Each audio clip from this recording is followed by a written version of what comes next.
హల్లెలూయా. దేవుని వాక్యాన్ని చదువుకుందాం. అపోస్తల కార్యములు 11వ అధ్యాయము 24, 25, 26 వచనాలు చదివితే, వారు కలిసి 1 సంవత్సరమంతయు సంఘములో ఉండి బహుజనులకు వాక్యమును బోధించిరి.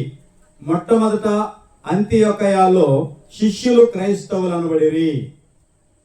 యేసు ప్రభు వారి దగ్గర బాప్తిస్మం తీసుకుంటాన్ని బట్టి వాళ్ళు క్రైస్తవులు అవల, లేకపోతే యోహాను గారి దగ్గర నుంచి బాప్తిస్మం తీసుకోవటాన్ని బట్టి వారు క్రైస్తవులు అవల, లేదా యేసు ప్రభు వారు సెలవిచ్చినట్లు పరిశుద్ధాత్మ మీ మీదకి వచ్చును కనుక మీరు ఇక్కడే నిలిచి ఉండండి, మేడగది అనుభవం వారి మీదకి వచ్చినప్పుడు వారు క్రైస్తవులు అనబడలా. ఎప్పుడు క్రైస్తవులు అనబడ్డారు అంటే, ఈ అంతియొకయ అనేటటువంటి ఒక పట్టణంలో ఉన్నటువంటి ప్రజలందరూ వారు చేస్తున్నటువంటి బోధను విని, వారు చేస్తున్నటువంటి పరిచర్యను చూసి, వారి మాటను, వారి విధానమును, వారి నడకను, వారి పడకను అన్నిటినీ పరీక్షించి పరిశీలించిన తర్వాత వారు వీరికి క్రైస్తవులు అని పేరు పెట్టారు. హల్లెలూయా. ఈ రోజుల్లో చాలా మంది ఈ క్రైస్తవులు అనేటటువంటి మాటని సరిపెట్టుకుని వెళ్ళిపోతూ ఉన్నారు. 1 సంవత్సరం అంతా పరీక్షించారు వాళ్ళని. 1 సంవత్సరం అంతా పరీక్షించితే గాని వారికి క్రైస్తవులు అనేటటువంటి ఒక బిరుదు వచ్చింది, ఒక గొప్ప ఆధిక్యత వారికి దొరికింది. ప్రార్థనకి వెళ్తాం, బాప్తిస్మం తీసుకున్నాం, ప్రభు రక్తమాంసాలు తీసుకుంటున్నాం. 1 నెల రోజులన్నా మనం ఎదుటి వాళ్ళకి కరెక్ట్ కనపడుతున్నామా? మాట్లాడితే మేము క్రిస్టియన్స్ మంచిదే, అవటం మంచిదే. దేవుడు కూడా అదే కోరుకుంటున్నాడు. నీవు క్రైస్తవుడిగా ఉండాలని దేవుడు కూడా కోరుకుంటున్నాడు. 1 సంవత్సరం అంతా వారు పరీక్షించబడిన తర్వాతే వారికి క్రైస్తవులని పేరు, బిరుదు వచ్చింది. ఇవాళ ఊరకనే తెచ్చేసుకుంటున్నారు. ఊరకనే వారి నడవడిలోనూ, వారి ప్రవర్తనలోనూ, వారి భాషా విధానంలోనూ, వారు ఉండేటటువంటి స్థితిగతులను బట్టి మొత్తాన్ని పరీక్షించి వారు క్రైస్తవులు అనేటటువంటి బిరుదును వారు పొందుకున్నారు. మనం ఎలా ఉన్నాం చూడండి. ఈరోజు మనం చూసినట్లయితే కొన్ని వాక్యాలు మనం చూసుకున్నాం. పరిశుద్ధ గ్రంథం నుంచి కొన్ని మాటలు కనపడతా ఉన్నాయి. ఆదికాండము 7వ అధ్యాయము 4వ వచనాన్ని చదివితే కొన్ని మాటలు ఉన్నాయి. ఎందుకనగా ఇంకను 7 దినములకు నేను 40 పగళ్లను 40 రాత్రులను భూమి మీద ప్రచండ వర్షము కురిపించి నేను చేసిన సమస్త జీవరాశులను భూమి మీద ఉండకుండా తుడిచివేయదని నోవాహుతో చెప్పాను. మొట్టమొదటిగా నోవాహు దగ్గర 40 రోజులు కనపడతా ఉన్నాయి. ఏంటి అంటే 40 రాత్రులు 40 పగళ్ళు కూడా ప్రచండమైన వర్షాన్ని నేను కురిపించబోతూ ఉన్నాను. ఈ 40 రాత్రులు, ఈ 40 పగళ్ళు కురిసేటటువంటి ప్రచండమైన వర్షానికి భూమి మీద ఉన్నటువంటి సమస్త ప్రాణులు కూడా ఏమైపోతారంటే లయమైపోతారు. మొట్టమొదటిగా 40 దినాలు ఇక్కడ మన ఆదికాండంలో కనిపిస్తా ఉన్నాయి. రెండవదిగా మనం చూసామనుకోండి, ద్వితీయోపదేశ కాండము 9వ అధ్యాయము 9వ వచనం చదువుకుందాం. ఇక్కడ కొన్ని మాటలు ఉన్నాయి. ఆ రాతి పలకలు అనగా యెహోవా మీతో చేసిన నిబంధన సంబంధమైన పలకలను తీసుకొనుటకు నేను కొండ ఎక్కినప్పుడు అన్నపానములు మాని ఆ కొండ మీద 40 పగళ్ళు 40 రాత్రులు ఉంటిని. అప్పుడు దేవుని వ్రేలుతో రాయబడిన 2 రాతి పలకలను యెహోవా నాకు అప్పగించెను. చూసారా? ఇక్కడ మోషే జీవితాన్ని మనం చూసినప్పుడు మోషేని ఆయన కొండ మీదకి రమ్మన్నారు. కొండ మీదకి వెళ్ళాడు మోషే గారు. కొండ మీదకి వెళ్ళిన తర్వాత మోషే గారు దేవునితో ఎన్ని రోజులు ఉన్నారు అంటే 40 రాత్రులు 40 పగళ్ళు ఉన్నారు. ఈ 40 రాత్రులు 40 పగళ్ళు కూడా ఆయన ఏమీ తినలేదు, ఏమీ త్రాగలేదు. కాబట్టి ఇక్కడ మనం చూసినప్పుడు చక్కని మాట కనపడతా ఉంటుంది. ఏమని కనపడతా ఉందంటే కింద వచనాల్లో, అప్పుడు దేవుని వ్రేలుతో వ్రాయబడిన 2 పలకలను యెహోవా నాకు అప్పగించెను. మీరు కూడి వచ్చిన దినము నా ఆ కొండ మీద అగ్ని మధ్య నుండి యెహోవా మీతో పలికిన వాక్యములన్నీ వాటి మీద ఉండెను. ఆ 40 పగళ్ళు 40 రాత్రులు గడిచినప్పుడు యెహోవా నిబంధన సంబంధమైన పలకలైన ఆ 2 పలకలను నాకు అప్పగించి, నీవు లేచి ఇక్కడి నుండి త్వరగా దిగుము, నీవు ఐగుప్తులో నుండి రప్పించిన నీ జనము చెడిపోయి నేను వారికి ఆజ్ఞాపించిన త్రోవలో నుండి త్వరగా తొలగిపోయి తమకు పోత బొమ్మను చేసుకునిరని నాతో చెప్పాను. చూసారా, దైవజనుడైనటువంటి మోషే కొండ మీదకి ఎక్కాడు. అక్కడ యెహోవాతో మాట్లాడుతూ ఉన్నాడు. యెహోవా చెప్పినటువంటి ప్రతి దానిని రాసుకుంటా ఉన్నాడు. ఈ 40 దినాలు పూర్తి అయిపోయింది. ఈ 40 దినాలు పూర్తి అయిపోయిన తర్వాత 2 పలకలు దేవుని వ్రేలుతో రాయబడినటువంటి ఆ పలకలు మోషే చేతికిచ్చి దేవుడు ఏం చెప్తున్నాడంటే, ఈ 40 రోజులు కింద ఉన్నటువంటి వాళ్ళు ఏం చేశారంట? ఏం చేశారు? 40 రోజులు బాగానే ఉన్నారు. 40 రోజులకి మోషే చేతిలోకి పలకలు వచ్చినాయి. వీళ్ళు కూడా 40 రోజులు బాగానే ఉన్నారు. 41వ రోజు ఏం జరిగిందంటే, వీళ్ళందరూ కూడా తినుటకు, త్రాగుటకు, ఆడుటకు లేచిరి. చూసారా, దేనికి 40 రోజులు? దేవునితో గడపటం కోసం, మారు మనసు కోసం, పశ్చాత్తాపం కోసం. ఇంకా మనం చూసినప్పుడు ఇక్కడ కొన్ని మాటలు కనపడతా ఉన్నాయి. నీవు లేచి ఇక్కడ నుండి త్వరగా దిగుము, నీవు ఐగుప్తులో నుండి రప్పించిన నీ జనము చెడిపోయి. ఎన్నో రోజు చెడిపోయారు వీళ్ళు? 40 రోజులు బాగానే ఉన్నారు. 41వ రోజు ఏం జరిగింది? 41వ రోజు చెడిపోయారు. అంతే.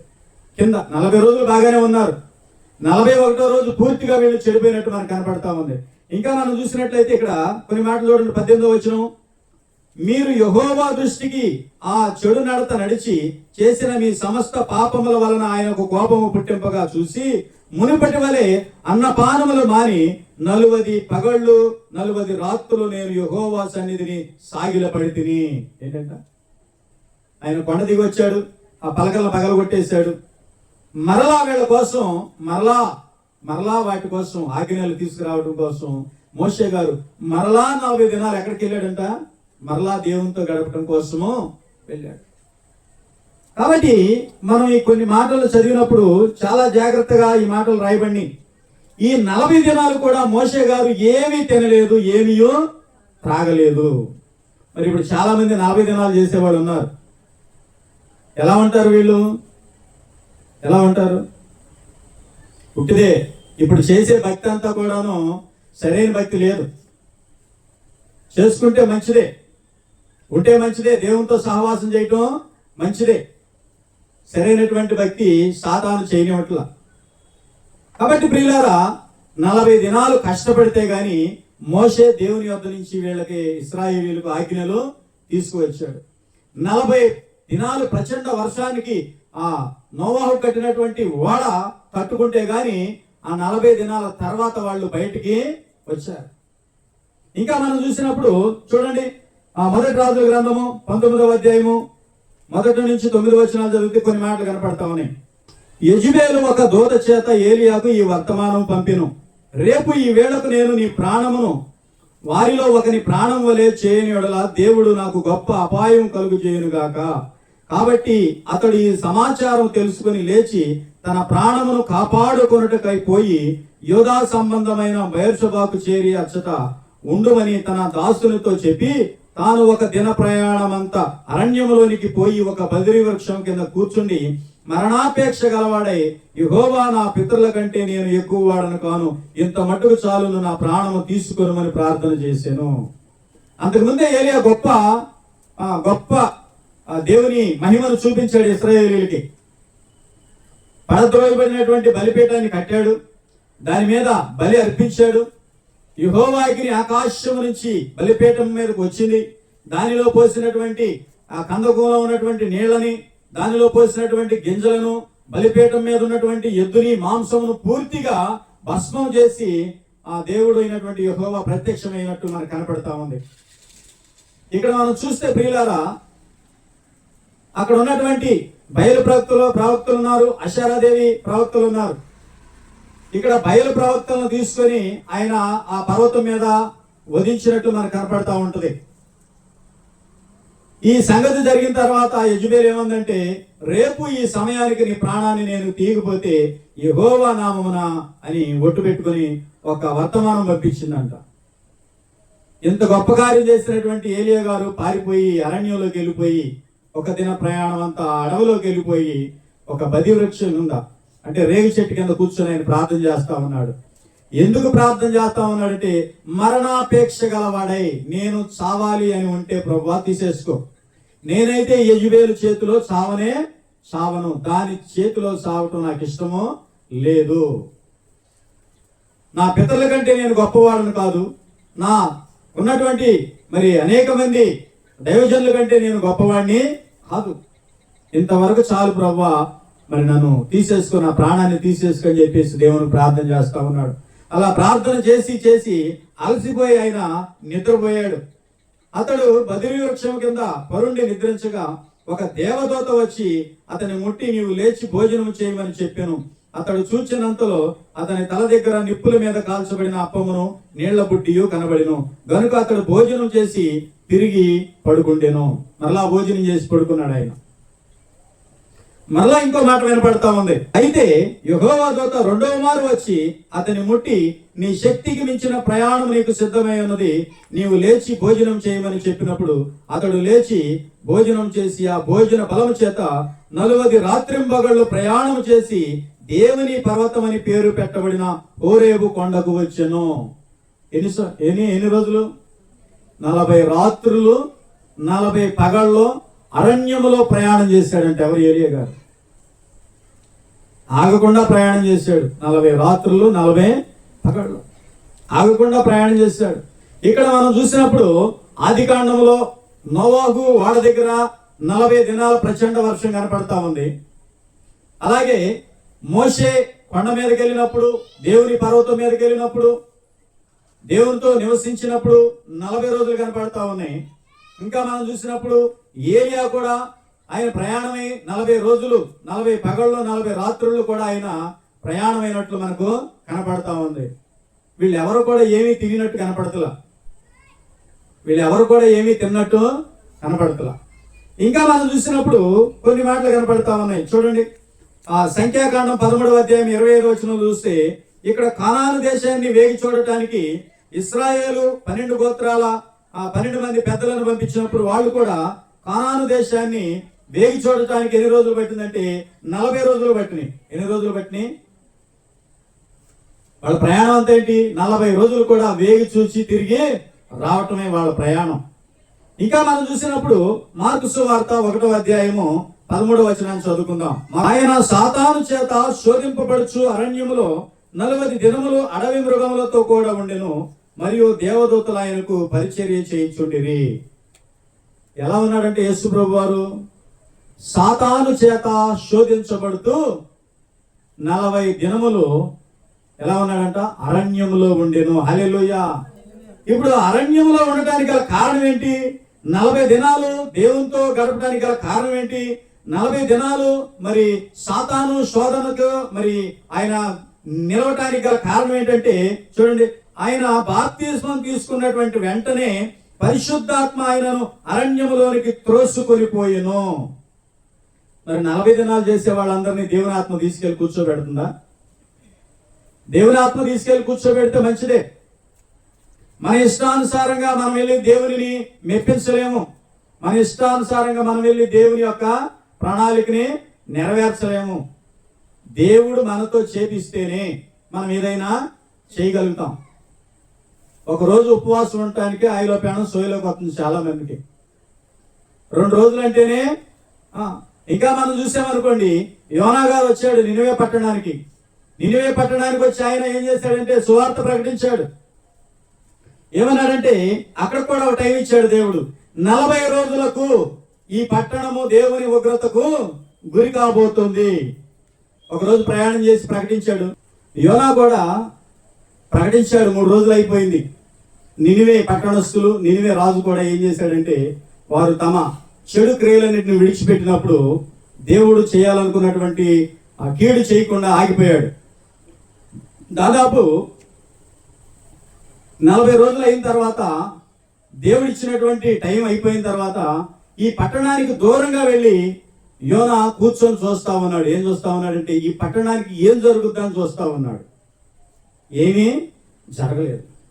కాబట్టి ఉపవాసం వాళ్ళు ఒక ఉపవాస దినాన్ని చాటించారు. ఒక రోజంతా ఉపవాసం ఉన్నారు. మనిషి పాపాలు పోవటానికి ఒక రోజు, లేదా 2 రోజులు 3 రోజులు సరిపోద్దు ఒప్పుకోవటానికి. ప్రార్థనలోకి వచ్చి దేవుని సన్నిధిలో కూర్చున్న తర్వాత ఒకటే ఒప్పుకుంటాం, ఒకటే పని కాబట్టి అన్ని రోజులు ఏం అవసరంలా. దేవునితో సాగాలి అనుకుంటే ఈ ఆచారాలు ఎలా ఉంటాయంటే అది తినకూడదు, ఇది తినకూడదు, పూలు పెట్టుకోకూడదు, మాంసం తినకూడదు, చాలా రకాలు వస్తూ ఉంటాయి. లోక సంబంధంలాగా ఎన్నో ఆచారాలు. అర్థమవుతుందా? ఇవన్నీ దేవునికి ఇష్టమైనవి కాదు. దేవుడు కోరుకునేది ఏంటంటే ఆయన చెప్పిన మాట నువ్వు వినాలి, ఆయన చూపించినటువంటి మార్గంలో నీవు నడవాలి. ఆయనకు మనం ఎలా ఉండాలంటే దగ్గరగా ఉండాలి, దేవుడు చెప్పేటటువంటిది అన్నమాట. ఇంకా మనం చూస్తే ఈ 40 రోజులు కూడా ఆయన అరణ్యంలో సాగుతా ఉన్నాడు. ఎలా ఉన్నాడంటే అరణ్యంలో శోధించబడతా ఉన్నాడు, సాతాను చేత శోధించబడతా ఉన్నాడు. మరి ఇప్పుడు 40 దినాలు చేసే వాళ్ళందరూ సాతానుతో శోధించబడతారా? అసలు ఇవాళ శోధన అంటే ఏంటో తెలియదు ప్రజలకి, క్యాజువల్గా సాధారణంగా చేసేసుకుంటున్నారని.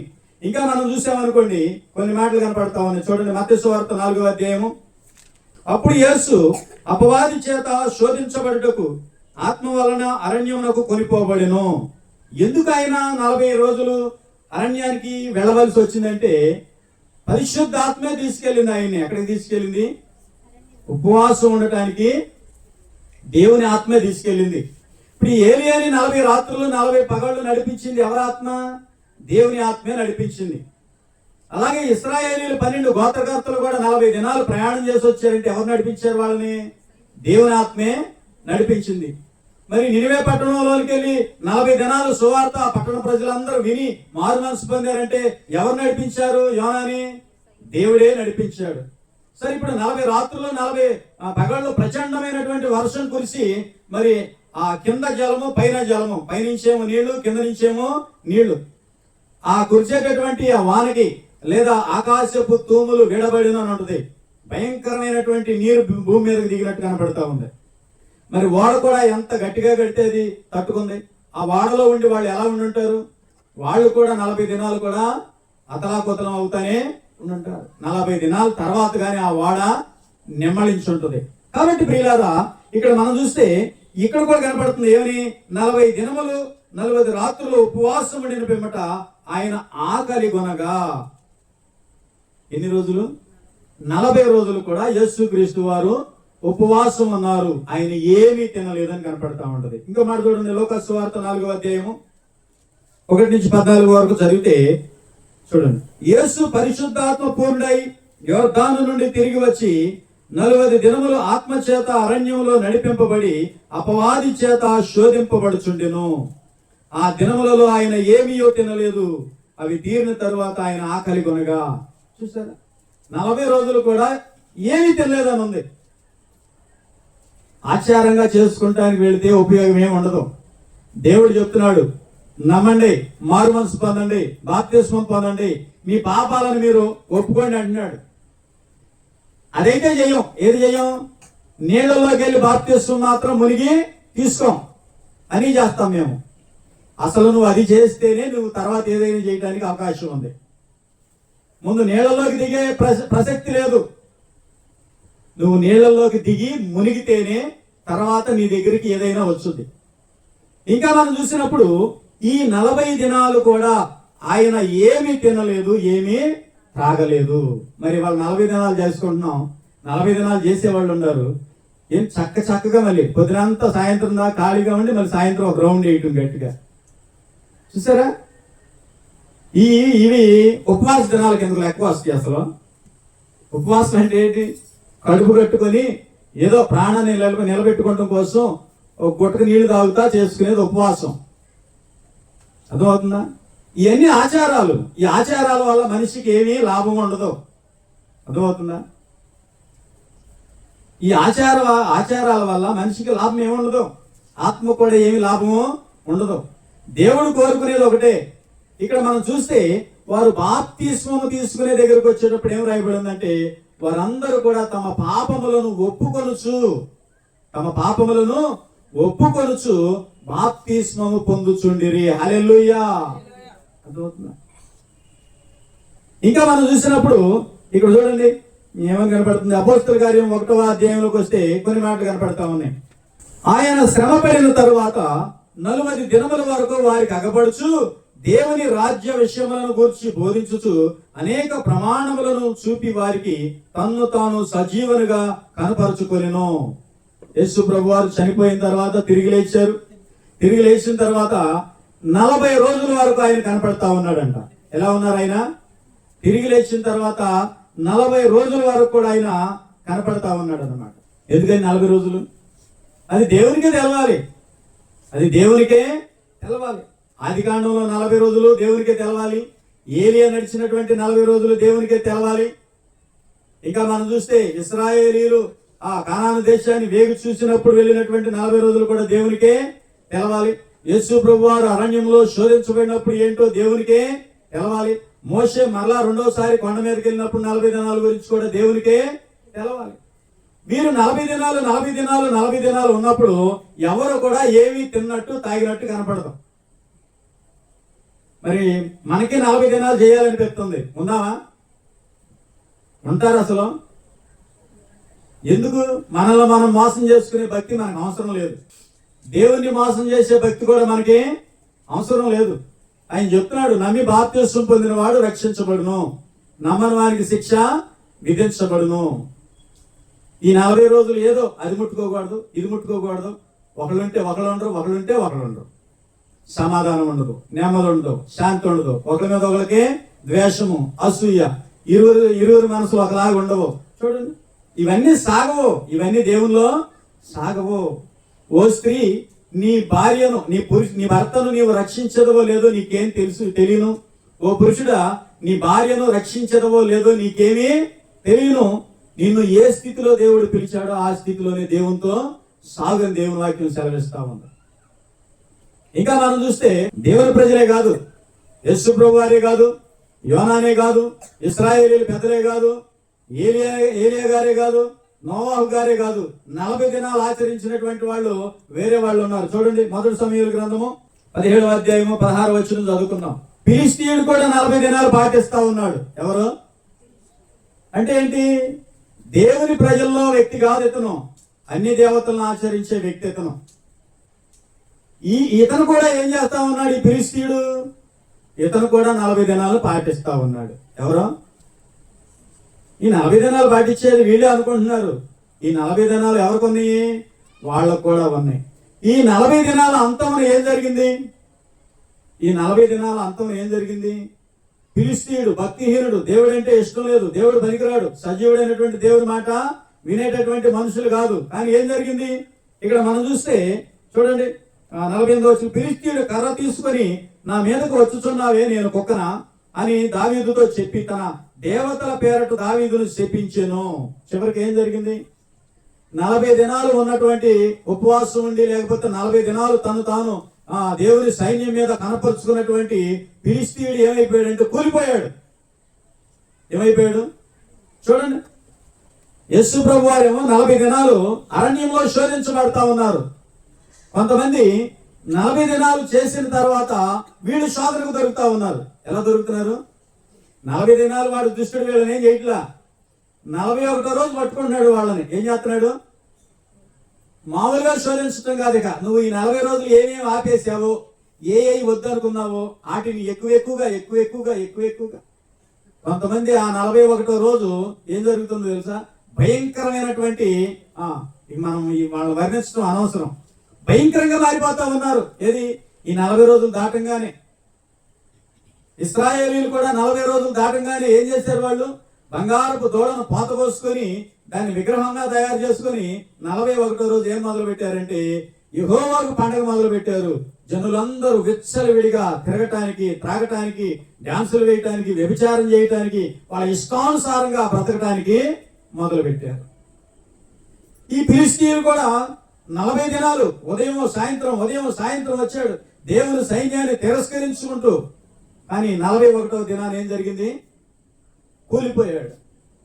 నీవు దేవునికి లొంగిపోయావు అనుకో, నీ జీవితం, నీ కాలం అంతా దేవునితో ఉంటుంది.